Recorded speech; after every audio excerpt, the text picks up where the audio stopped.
Անցյալ տարվա վերջին պարզ դարձավ, որ Հայաստանն ու ՆԱՏՕ-ն գործընկերության նոր ծրագիր են մշակում։ Ինչպիսին կարող են լինել երկկողմորակարգը եւ համագործակցությունը։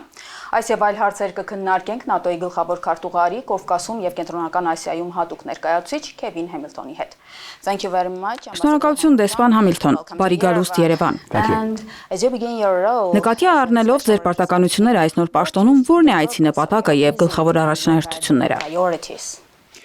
Դե ՆԱՏՕ-ն շատ հետաքրքրված է խորացնելու այն 30-ամյա գործընկերությունը, որը մենք ունեցել ենք Հայաստանի հետ, հատկապես այն ժամանակ, երբ այս տարածաշրջանն ու այս երկիրը փոխակերպվում են, երբ խաղաղությունն է ամրապնդվում, երբ կայունությունն է ամրապնդվում։ ՆԱՏՕ-ն ցանկանում է, որ այս հարաբերությունները լինեն ավելի խոր եւ ավելի նշանակալի։ Այս օրերին Հայաստանի պաշտոնյաներից, Հայաստանի կառավարությունից եմ լսել, որ այդ զգացումը փոխադարձ է։ Ինչ հարցեր եք քննարկել Երևանյան հանդիպումների ժամանակ եւ ինչ արդյունքների մասին կարելի է խոսել։ Մենք քննարկեցինք, թե ինչպես է այս երկիրն ու այս տարածաշրջանը փոխակերպվում։ Ադրբեջանի հետ խաղաղության համաձայնագիրը հազվագյուտ լավ լուր է մի աշխարհում, որը ցնցված է հակամարտությունների եւ անկայունության պատճառով։ Այս տարածաշրջանը եւ հատկապես այս երկիրը դարձել է կայունության կղզի։ Մենք տեսնում ենք, որ այս կառավարությունը փորձում է առաջ տանել պաշտպանական բարեփոխումների շատ հավակնոտ օրակարգ։ Դա մի ոլորտ է, որտեղ ՆԱՏՕ-ն ունի հսկայական փորձ։ Մենք կարծում ենք, որ դաշինքը եւ 32 դաշնակից երկրների զինված ուժերը խորհրդատվության եւ կարողությունների զարգացման առումով կարող են շատ բան անել Հայաստանի համար պաշտպանության ոլորտում։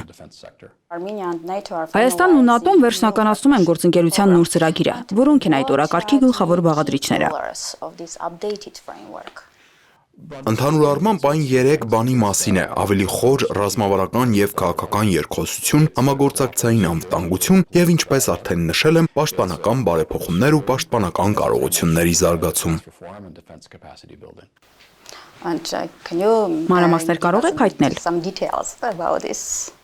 Անհատական գործընկերության ծրագիրն ինքնին մի փաստաթուղթ է, որի շուրջ որոշ ժամանակ բանակցություններ են ընթանում։ Այն ավարտական փուլում է, ուստի ես չեմ կարող շատ մանրամասնել, թե ինչ է այն իրականում պարունակում, քանի որ դեռ չի հրապարակվել, բայց կարծում եմ շատ շուտով այն կհրապարակվի եւ մենք կկարողանանք տեսնել բոլոր մանրամասները։ Բայց այն, ինչ Հայաստանի կառավարությունը կկարողանա անել, հետեւյալն է՝ ընտրել լայն մենյուից շատ կարևոր մարտավարական գործողություններ, որոնց շրջանակում կարող են համագործակցել ՆԱՏՕ-ի եւ առանձին ՆԱՏՕ-ի անդամ երկրների հետ անվտանգության ամրապնդման եւ պաշտպանության ոլորտում առաջ ընթանալու համար։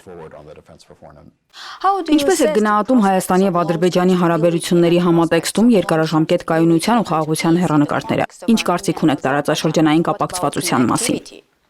Մինչ Երևան ժամանելս էլ շատ լավատես էի Հայաստանի եւ Ադրբեջանի միջև երկարաժամկետ կայունության եւ խաղաղության հեռանկարների հարցում։ Հայ եւ ադրբեջանցի շատ խիզախ բանակցողները մեծ ներդրում են ունեցել այս համաձայնությանը հասնելու համար, որը գրեթե ավարտված է։ Այն, ինչպես գիտեք, նախաստորագրված է եւ մենք այն անվանում ենք դե ֆակտո խաղաղություն։ Երկարաժամկետ հեռանկարում իմ գնահատմամբ փոխկապակցվածությունը Հայաստանի համար այն ճիշտ բանն է, որ միշտ պետք է լիներ։ Մենք այս տարածաշրջանում ունեցել ենք ավելի քան 30 տարվա սառեցված հակամարտություն կամ ակտիվ հակամարտություն եւ այդ պատճառով Եվրոպան, Հյուսիսային Ամերիկան եւ աշխարհի մեծ մասը Հարավային Կովկասը դիտարկում էին որպես խնդիր, որպես խոչընդոտ, իսկ հիմա մենք այն դիտարկում ենք որպես լուծում եւ որպես կամուրջ։ Այսպիսով այս տարածաշրջանը եւ այստեղ ձևավորվող խաղաղությունը միայն ավելի մեծ կապակցվածություն են ստեղծելու Եվրոպայի եւ Կենտրոնական Ասիայի, ինչպես նաեւ Եվրոպայի եւ Մերձավոր Արևելքի միջև։ Սա լավ լուր է բոլորի համար։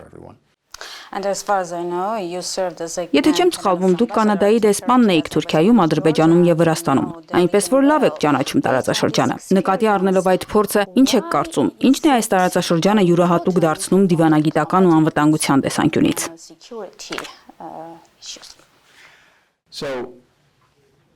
ՆԱՏՕ-ն եւ կարծում եմ աշխարհի շատ երկրներ, այդ թվում Հայաստանը, փորձում են դիվերսիֆիկացնել իրենց անվտանգության եւ քաղաքական հարաբերությունները։ Գլոբալ անվտանգության միջավայրը շատ բարդ է եւ ՆԱՏՕ-ն իր դաշինքի անվտանգության համար կիրառում է 360 աստիճանի մոտեցում, որը ամեն օր պաշտպանում է մոտավորապես 1 միլիարդ մարդու։ Երբ մենք նայում ենք Հայաստանին, Ադրբեջանին եւ Վրաստանին, մենք տեսնում ենք գործընկերների, որոնք գտնվում են ակնհայտորեն շատ կարևոր ռազմավարական տարածաշրջանում, որոնք ստեղծում են այդ կապակցվածությունը եւ ձևավորում կայունություն շատ դժվար միջավայրում։ Եվ մենք դրանից ոգեշնչվում ենք։ Մենք ցանկանում ենք սովորել Հայաստանի փորձից եւ անվտանգության գնահատման 360 աստիճանի մոտեցում ունենալու Հայաստանի իր իսկ կարողությունից։ Մենք ցանկանում ենք սովորել ձեր պատմությունից, ձեր փորձից, եւ դա միայն կօգնի ավելի լայն դաշինքին եւ բոլոր մեր գործընկերներին։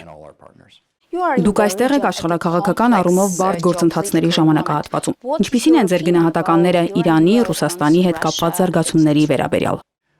Նայեք դեպի ձեր հյուսիս։ Մենք բոլորում ենք Ուկրաինայի դեմ Ռուսաստանի ագրեսիվ պատերազմի 5-րդ տարին։ Դա ակնհայտորեն ուղղակի սպառնալիք է Ուկրաինայի համար, բայց մենք նաև դա դիտարկում ենք որպես սպառնալիք դաշինքի համար։ Ինչ վերաբերում է հարավին, այստեղ էլ ենք ունեցել խառնաշփոթ եւ հակամարտություններ Մերձավոր Արևելքում։ Եվ գիտեք, ինձ վրա տպավորություն է թողնում հետեւյալը. երբ նայում եմ իմ հեռախոսի հավելվածում թռիչքների երթուղիներին, այս բոլոր հակամարտությունների պայմաններում տեսնում եմ, որ քաղաքացիական ավիաճվերթների այս միջանցքը մշտապես անցնում է հարավային Կովկասով, որովհետև այն անվտանգ է եւ հուսալի։ Կարծում եմ դա խորհրդանշում է այն, թե ինչպես է ՆԱՏՕ-ն դիտարկում այս տարածաշրջանը։ Սա կայունության աղբյուր է։ Մենք կայունության աղբյուրների կարիք ունենք, որտեղ էլ որ դրանք գտնենք, եւ մեզ պետք են վստահելի, հուսալի գործընկերներ, որտեղ էլ որ դրանք լինեն։ Եվ այսօր Հայաստանը գտնվում է այդ ամենի կենտրոնում։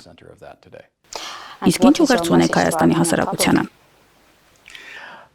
Առաջին հերթին շնորհակալություն։ Շնորհակալություն այն ներդրման համար, որ ձեր երկիրը արդեն 30 տարի կատարում է ՆԱՏՕ-Հայաստան գործընկերության շրջանակում։ 20 տարի շարունակ Հայաստանը խաղաղապահ զորքեր է տեղակայել ՆԱՏՕ-ի խաղաղապահ առաքելությունում, Կոսովոյում, KFOR-ում, եւ այդ առաքելությունը մինչ այսօր շարունակվում է։ Այսպիսով, նույնիսկ այդ ժամանակահատվածում, երբ Հայաստանի սեփական անվտանգությունը վտանգված էր եւ ակտիվ հակամարտություն էր ընթանում, Արևմտյան Բալկաններում, Կոսովոյում դուք շարունակում եք ներդրում ունենալ կայունության եւ անվտանգության ապահովման գործում։ ՆԱՏՕ-ն դա տեսնում է եւ բարձր գնահատում։ Ուստի իմ առաջին խոսքը շնորհակալությունն է հայ ժողովրդին։ Երկրորդ իմ ուղերձը հետեւյալն է. նայեք դեպի ապագա։ Մենք կարծում ենք, որ Հայաստանի ապագան եվրոպական եւ եվրատլանտյան համայնքի հետ գործընկերությունն է։ Դա միանգամայն բնական է եւ մենք իսկապես գտնվում ենք այս նոր գործընկերությունը ամրապնդելու շեմին։